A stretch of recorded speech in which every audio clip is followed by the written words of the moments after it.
Hello students, আজকে আমরা তোমাদের বেশ কিছু প্রশ্নের উত্তর নিয়ে চলে এসেছি। অনেকগুলো প্রশ্নের আমরা উত্তর আজকে এই ভিডিওতে বলে দেবো, একটু ভালো করে শুনে নাও। প্রথম প্রশ্ন, তুমি জেই প্রিপারেশন কবে থেকে শুরু করেছিলে? আমি মাধ্যমিক পরীক্ষা হয়ে যাওয়ার পর পরীক্ষার পর দিন থেকেই আমি জেই প্রিপারেশন শুরু করেছিলাম। মাধ্যমিকের আগে কি এ সম্বন্ধে তোমার কোনো ধারণা ছিল না? না, মাধ্যমিকের আগে জেই সম্বন্ধে সেরকম ধারণা ছিল না। জেবিএনএসটিএস ইন্টারভিউ কি পুরো ইংলিশে হয়েছিল? না, আমার ক্ষেত্রে বাংলাতেই হয়েছিল। টার্মগুলো ওনারা ইংলিশে বলছিলেন, তবে ইংলিশ মিডিয়ামের স্টুডেন্ট হলে তাদের ইংলিশেই হবে। তুমি কি কোচিং মডিউলস করতে? না, আমি কোচিং মডিউল করতাম না। আমার কাছে পিডব্লিউ মডিউল আছে, আমি কি ওগুলো প্রায়োরিটি দেব? দেখো, থিওরি তোমাকে কোনো একটা ভালো বই থেকে পড়ে নিতেই হবে, তারপর তুমি মডিউল করতে পারো। প্র্যাকটিক্যাল, আচ্ছা এটা পরে আসবো আমরা। তুমি ফিজিক্স ম্যাথসের এক্সারসাইজের নিউমেরিক্যাল সলভ করতে যাবার সময় আটকে গেলে কি করতে? সঙ্গে সঙ্গেই কি সলিউশন দেখে নিতে, নাকি 2-3বার অ্যাটেম্প্ট করে না পারলে তখন সলিউশন দেখতে? আমি সাথে সাথেই সলিউশন দেখতাম না, কয়েকবার চেষ্টা করতাম অনেকক্ষণ ধরে, তারপরে না পারলে সলিউশন দেখে নিতাম। আর সলিউশন দেখেও যদি বুঝতে না পারি তাহলে গোল করে রেখে দিতাম, পরে টিচারের কাছে ডাউট ক্লিয়ার করে নিতাম। অনলাইন কোনো পেড ব্যাচ থেকে পড়তে, নাকি অনলাইন ফ্রি কন্টেন্ট যখন দরকার হতো দেখে নিতে? আমি দুটোই করতাম। ফিরজিতে আমি পেড ব্যাচে ভর্তি হয়েছিলাম, ওখান থেকে কেমিস্ট্রি ক্লাস করতাম। আর যদি কোনো অন্য সাবজেক্টের কখনো দরকার হতো তো আমি ফ্রি কন্টেন্ট যা পাওয়া যায় দেখতাম। মাধ্যমিক এইচএস কি ইংলিশ গ্রামার পড়তে? ইংলিশ গ্রামার তো ছোট থেকেই পড়ানো হয়ে থাকে, তো মাধ্যমিকের বা এইচএসের গ্রামার নতুন কিছু নয়।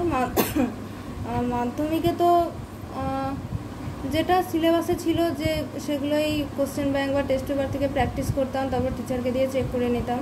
আর এইচএসের সব টেক্সচুয়াল গ্রামার আসে, ওগুলো কোনো বই থেকে করা হবে না, ওগুলো ওই প্র্যাকটিসের মাধ্যমে। আচ্ছা, ফোন অ্যাডিকশন কিভাবে কমাবো? আমার একটাই প্রবলেম আছে, ফোন অ্যাডিকশন। ফোন অ্যাডিকশান কমানোর জন্য একটা কাজ করতে পারো। ফোনটা যতক্ষণ তুমি পড়বে, ধরো 1 ঘন্টা 2 ঘন্টা পড়ছো, ততক্ষণ ফোনটা সাইলেন্ট করে রেখে দেবে, ইন্টারনেট কানেকশন বন্ধ করে সাইলেন্ট করে রেখে দেবে। তারপর 2 ঘন্টা পড়ার পর যদি মন হয় কিছুক্ষণের জন্য 5-10 মিনিটের জন্য ফোনটা দেখে আবার সাইলেন্ট করে রেখে দেবে, আবার পড়তে আসবে, এইভাবে করবে। তুমি কি পথফাইন্ডার 11-12-এ পড়েছিলে? আমি ভর্তি তো হয়েছিলাম, কিন্তু অফলাইনে ক্লাস করতে যেতে পারিনি। অনলাইনে ওখানে কিছু টিচার আমাকে হেল্প করতেন। তুমি ক্লাস 11-এ কি সব টিউশন নিয়েছিলে? না, 11-এ শুধু আমার বাংলা ইংরাজি টিউশন ছিল। 11-12-এ আমি টিউশনের ব্যাপারটা পরে বলে দেবো। আর কোন কোচিং জয়েন করেছিলে? এটা তো আগেই বলা আছে। আর টিউশন নিয়ে একটা আলাদা ভিডিও আছে, ওটাতেও সব বলে দেবে আস্তে আস্তে, ঠিক আছে? আর একটা প্রশ্ন, ক্যান ইউ প্লিজ শেয়ার আচ্ছা এটা তো পরে আসছে, আমাকে প্রশ্ন করা হয়েছে। আচ্ছা, তুমি কি 11 ও 12 ফিজিক্সের সমস্ত থিওরির কনসেপ্ট পুরোপুরি ক্লিয়ার করে নিতে? হ্যাঁ, কনসেপ্ট তো ক্লিয়ার করতেই হবে, না হলে কোশ্চেন সলভ করতে পারবো না। তবে একবারেই যে সবটা ক্লিয়ার হয়ে যাবে তা না, যদি কোনোটা না ক্লিয়ার হতো পরে বারবার পড়ে বা অন্য বই থেকে ইন্টারনেট ঘেঁটে আমি ক্লিয়ার করতাম। তুমি কি বোর্ডসের জন্য কোনো টিউশন নিয়েছিলে, নাকি বাড়িতেই পড়তে? বললাম তো যে আমি টিউশনের ব্যাপারে আলাদা একটা ভিডিও আসছে পরে। তারপর দিদি, ক্লাস 10-এ পাথফাইন্ডার মক টেস্ট ছাড়া তুমি কি আর কোথাও মক টেস্ট দিয়েছিলে? না, আর কোনো ইনস্টিটিউটে মক টেস্ট দিইনি, তবে বাড়িতে আমি নিজে মায়ের কাছে অনেক মক টেস্ট দিয়েছিলাম। টেস্ট পেপার বা কোশ্চেন ব্যাংক থেকে যে কোনো একটা পেজ খুলে বার করে দিতেন, সেখান থেকে টাইম ধরে ও লিখতো। বাড়িতে কিন্তু অনেক বেশি মক টেস্ট দিয়েছিল। মাধ্যমিকের সময় পুরোপুরি মাধ্যমিকটাই ওর ফোকাস ছিল, তাই সেই সময় সিলেবাস শেষ হয়ে যাওয়ার পর বাড়িতে প্রচুর মক টেস্ট আমি নিয়েছিলাম। তুমি কি এইচএসের খাতা স্ক্রুটিনি করেছিলে? নাম্বার কি বেড়েছে? এটা আসলে আমার এখনো দেখা হয়নি, দেখে নিয়ে বলবো। দিদি, তুমি কি মাধ্যমিক এক্সামে হিস্ট্রির 4 এবং 8 নম্বর প্রশ্ন আলাদাভাবে মুখস্থ করতে? কারণ বেশিরভাগ বড় কোশ্চেন 4 আর 8 দুটোতেই পড়ার সম্ভাবনা থাকে, তাহলে একটি প্রশ্ন কি দুভাবে মুখস্থ করতে হবে? না, যেগুলো বেশি ইম্পর্টেন্ট টপিক সেগুলো 8 নম্বরের আকারেই তৈরি করতে হবে, কারণ 8 নম্বরের প্রশ্ন লিখে রাখলে সেটা ছোটো করা সম্ভব। আর যেগুলো কম ইম্পর্টেন্ট সেগুলো 4 নম্বরে তৈরি করে রাখতে হবে। আচ্ছা দিদি, তুমি নোটস লিখতে না, তাহলে রিভিশনের সময় কোথা থেকে পড়তে? যে বই থেকে আমি আগে থিওরি পড়ে রেখেছিলাম সেখান থেকেই আবার দেখে নিতাম। আমি বেঙ্গলি মিডিয়ামের স্টুডেন্ট, ক্লাস 11-এ পড়ি। ম্যাম, একাধিক রেফারেন্স বইয়ের পরিবর্তে কি কোনো কোচিং মডিউল ব্যবহার করলে বেশি সুবিধা হবে? মডিউলে সিলেক্টেড কোশ্চেন্স বেশি থাকে। অবশ্যই একাধিক বই ব্যবহার করার পরিবর্তে মডিউল ব্যবহার করা তো অনেক সুবিধাজনক, তবে মডিউলে যেন থিওরিটা ভালোভাবে দেওয়া থাকে, কারণ আগে তোমাকে থিওরিটা ক্লিয়ার করতে হবে। থিওরি ক্লিয়ার না হলে তুমি কোনো কোশ্চেন ঠিকভাবে কিন্তু সলভ করতে পারবে না। যদি মডিউলে থিওরি ভালো করে দেওয়া থাকে তো খুব ভালো, আর না হলে বই থেকে থিওরি ক্লিয়ার করে নিয়ে তারপর মডিউলের প্রশ্নগুলো করো, কারণ সেখানে PYQগুলোও দেওয়া থাকে, প্লাস সিলেক্টেড কোশ্চেনও থাকে। পরের প্রশ্ন, আমি ফিজিক্সের নিউমেরিক্যাল করতে পারছি না, কনসেপ্ট তো বুঝছি, কিন্তু কোন ফর্মুলা কোথায় অ্যাপ্লাই করব, কোশ্চেন করে বুঝতে সময় লাগছে, কি করব? এটা তো প্র্যাকটিসের মাধ্যমেই বুঝতে পারবে, যত বেশি কোশ্চেন প্র্যাকটিস করবে তত বুঝতে পারবে। আর যদি প্রথমে অসুবিধা হয় তো কিছু বইতে যে সলভড এক্সাম্পল দেওয়া আছে সেগুলো চেষ্টা করে তারপর দেখে নেবে, কিংবা প্রথমে ইজি কোশ্চেনগুলো করবে, তারপরে আস্তে আস্তে ডিফিকাল্টের দিকে যাবে যাতে বুঝতে পারো। আমার মনে হয় সময়ের সঙ্গে সঙ্গে ঠিক হয়ে যাবে। দিদি, থার্ড সেমিস্টারে MCQ প্যাটার্নে প্রশ্নোত্তর করতে হবে, PCMB এই বিষয়গুলির জন্য দিনে কতটা প্র্যাকটিস করতে হবে? এগুলো তোমার যতটা সেলফ স্টাডির টাইম আছে সেটাকে সমান ভাগে 4টে সাবজেক্টের জন্য ভাগ করে নেবে, তারপর সেইভাবে করবে। দিদি, ইংলিশ না বাংলা ভার্সনে দিয়েছিলে? HS ইংলিশ ভার্সনে দিয়েছিল, তবে মাধ্যমিক পর্যন্ত বাংলা ভার্সনেই করেছে। তুমি HS-এ কী করে ইংলিশে দিয়েছিলে? আমাদের রেজিস্ট্রেশন এখনও হয়নি, তাহলে আমিও চেঞ্জ করব। ওটা তোমাদের স্কুলে যোগাযোগ করে নেবে, সব স্কুলে ইংলিশ ভার্সন থাকে না। যদি তোমাদের স্কুলে ইংলিশ ভার্সনে পরীক্ষা দেওয়ার সুবিধা থাকে তো ওটা যোগাযোগ করে নেবে, হয়ে যাবে, রেজিস্ট্রেশনের আগে করলেই হবে। দিদি কি ফিটজি অনেক ফলো করতেন? দিদি কি ফিটজি অ্যাসাইনমেন্ট আর হোমওয়ার্কের জন্য এই র্যাঙ্ক পেয়েছেন? না, একেবারেই না। বলো। না, আমি ফিটজিতে শুধু কেমিস্ট্রি ক্লাস করতাম আর মক টেস্ট দিতাম। মক টেস্টগুলো হেল্পফুল, কিন্তু ক্লাস খুব একটা সুবিধাজনক ছিল না অনলাইনে। ঠিক আছে। দেবদত্তা দিদি কি সমস্ত ইংলিশে পড়েছিল আর বাংলা ভাষার জন্য শুধু বাংলা বই ব্যবহার করেছিল? আমি HS এবং ISI এন্ট্রান্স এক্সামের জন্য প্রস্তুতি নিচ্ছি, তাহলে কি আমার ইংলিশ না বেঙ্গলিতে বোর্ডস দেওয়া উচিত? আপনার মতে নতুন সেমিস্টার সিস্টেমে কিভাবে প্রস্তুতি নেওয়া উচিত?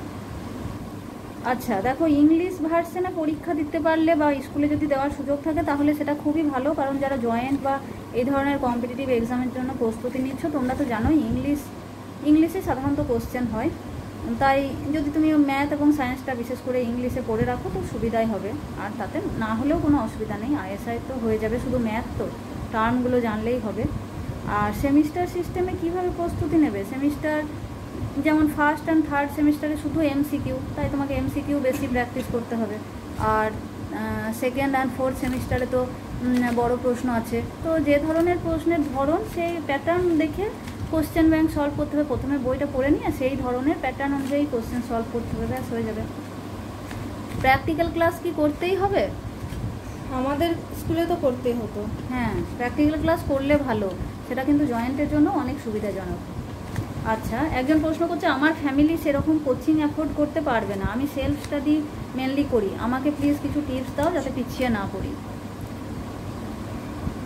সেলফ স্টাডি করার মতন ভালো জিনিস আর কিছু নেই, আর এখন বইগুলো এত ভালো হয়েছে যে কোনো বইয়ের দেখবে সলভ এক্সাম্পল তো করে দেওয়াই থাকে, তার সঙ্গে যে প্রশ্নগুলো থাকে এক্সারসাইজ সেগুলোরও সমস্ত সলিউশন পিছনে করে দেওয়া থাকে, তাই সেলফ স্টাডি করলে তো কোনো অসুবিধা নেই। আর এখন তো অনলাইনে মানে ফ্রিতে প্রচুর ম্যাটেরিয়াল পাওয়া যায়, ক্লাস পাওয়া যায়, সেইগুলো একটু ফলো করলেই তুমি পারবে। যে টপিকগুলো বুঝতে অসুবিধা হচ্ছে সেগুলো ফ্রি কন্টেন্ট দেখে নেবে। এবার যদি তাও কোনো স্যার থাকে তারা যদি তোমার ডাউট ক্লিয়ার করে দিতে পারে তো ভালো। দেখো, তবে কোনো একটা কোচিং সেন্টারের সঙ্গে যুক্ত থাকা দরকার, বিশেষ করে মক টেস্ট দেওয়ার জন্য। ক্লাস রেগুলার করার জন্য ভর্তি না হলেও AITS বা টেস্টের জন্য কোথাও একটু ভর্তি হলে ভালো। হ্যাঁ, দেখবে মক টেস্টগুলোর কিন্তু খুব একটা দাম পড়ে না, 10,000-এর মধ্যেই তুমি দুটো সংস্থা হয়তো মক টেস্ট পেয়ে যাবে। মক টেস্টগুলো দিলে কি হয়, এই JEE প্রশ্নের ধরন সম্বন্ধে একদম পুরো তোমার একটা ধারণা চলে আসবে। মক টেস্টটা অবশ্যই দিতে হবে। কোথা থেকে SOF IMO form fill up করেছিলে? এটা তো স্কুল থেকে করা হয়। কিভাবে হিস্ট্রিতে 100 পাবো? হিস্ট্রিতে তো আমি নিজেও 100 পাইনি, কিন্তু কি বলবো, অনেক প্র্যাকটিস করতে হবে। MCQ বা ছোট প্রশ্নের জন্য টেক্সট বই 2-3টে খুঁটিয়ে পড়তে হবে, আর বড় প্রশ্নগুলোও নিজে রেডি করতে পারলে ভালো। কোনো সহায়িকা এবং টেক্সট বই পড়ে নিয়ে বড় প্রশ্নগুলো যদি নিজেই নোট বানাতে পারো তাহলে খুব ভালো হয়। আর না হলে যদি স্যারের নোটসও থাকে সেটা কিন্তু প্রথম থেকেই একদম পড়ে ভালো করে তৈরি করে লিখে লিখে প্র্যাকটিস করে যাবে, তাহলে শেষে যাতে চাপ না হয়ে যায়। ঠিক আছে, 11-এর মতোই বা 11-এর মধ্যেই বা 12-এর প্রথমেই কীভাবে 11-12 পুরো শেষ করা যাবে, এটা তো সম্পূর্ণ তোমার নিজের উপর নির্ভর করছে। 11 থেকেই কোনো রকম ফাঁকি না দিয়ে ভালোভাবে পড়লে অবশ্যই 12টাও কিছুটা শেষ হয়ে যাবে। তবে তোমাদের এখন সেমিস্টার সিস্টেম তো, কারণ ওই 6 মাস টাইম পাচ্ছ, এটা একটু অসুবিধা। যখন ওদের ক্ষেত্রে সুবিধা হয়েছিল, কারণ 11টা তো একবারই পরীক্ষা হতো, তার ফলে 11টায় অতটা চাপ ছিল না। 11 শেষ হয়ে যাওয়ার পরে 12টা পড়তে পেরেছিল। আচ্ছা দেখো দেবদত্তা দিদি কী বলে। 11-এর যতটা টপিক যত তাড়াতাড়ি সম্ভব পড়ে ফেলবে, অন্তত থিওরিটা যদি তাড়াতাড়ি পড়ে ফেলতে পারো তাহলেও ভালো, কারণ 12-এর প্র্যাকটিসটা বেশি দরকার ক্লাস 12-এ ওঠার পর। তো সেই জন্য থিওরিটা অন্তত তাড়াতাড়ি পড়ে ফেলবে। হ্যাঁ, শ্রী চৈতন্য এআই টেস্ট তুমি অ্যাপে না গুগল ওয়েবসাইটে অ্যাটেন্ড করতে? গুগলে, অ্যাপে হতো না, আমরা গুগলেই, তাই তো গুগলে গিয়ে লিঙ্ক দিয়ে সেখান থেকে অ্যাটেন্ড করতাম। এমনকি অ্যালেন এআইটিএসটাও আমরা অ্যাপ থেকেই করতাম। ওটা আবার অ্যাপ থেকে করতাম, ওটা কিন্তু আমরা গুগল থেকে করতে পারতাম না, সমস্যা ছিল। যাই হোক, দিদি কি অনলাইন বেঙ্গলি ভার্সনে পড়তো? না, অনলাইন ক্লাস বেঙ্গলিতে করতাম না, ইংলিশে। তুমি পড়াশোনার বাইরে আর কি কি করতে ভালোবাসো? পড়াশোনার বাইরে বেহালা বাজানো, ছবি আঁকা, তারপরে গল্প বই পড়া, আর খেলা মানে দাবা খেলা, ক্যারাম খেলা, এগুলো ভালোবাসি। বেহালা বাজানো কখন থেকে শিখেছো? এটা আমি ক্লাস 5 থেকে শিখছিলাম, ক্লাস 7 অবধি শিখেছিলাম, তারপরে শিখি। তারপর করোনার জন্য বন্ধ হয়ে গিয়েছিল, কিন্তু এখনও নিজেই বাজাতে পারে, গান তুলতে পারে নিজেই। 11-12 বন্ধু বান্ধবীদের সাথে কতটা সময় কাটাতে? খুবই কম। ওই স্কুলে যেদিন যেতাম সেদিন কিছুক্ষণ টাইম কাটতো, তাছাড়া বিশেষ যোগাযোগ ছিল না। তোমার একটি ছবিতে তোমার পেছনে বইয়ের তাকে যে গল্পের বইগুলো আছে সেগুলি কি তুমি সবই পড়েছো? না, সব পড়ার সময় হয়নি। ওই মাধ্যমিকে ভালো রেজাল্ট করার পর বেশিরভাগ গল্পের বই পেয়েছিলাম, আর আগে থেকে বইমেলা ওখান থেকে কেনা ছিল, কিন্তু পড়ার সময় হয়নি। এখন আমি আস্তে আস্তে পড়ছি অল্প করে। কি কি বই আছে তোমার কাছে? অনেক বই আছে, সে তো বলে সেটা পরে একদিন ওই গল্পের বইয়ের একটা বুকস একটা দেখিয়ে দেবো, ওটা বুঝে যাবেন। ঠিক আছে, আজকে এই পর্যন্তই, পরের দিন আবার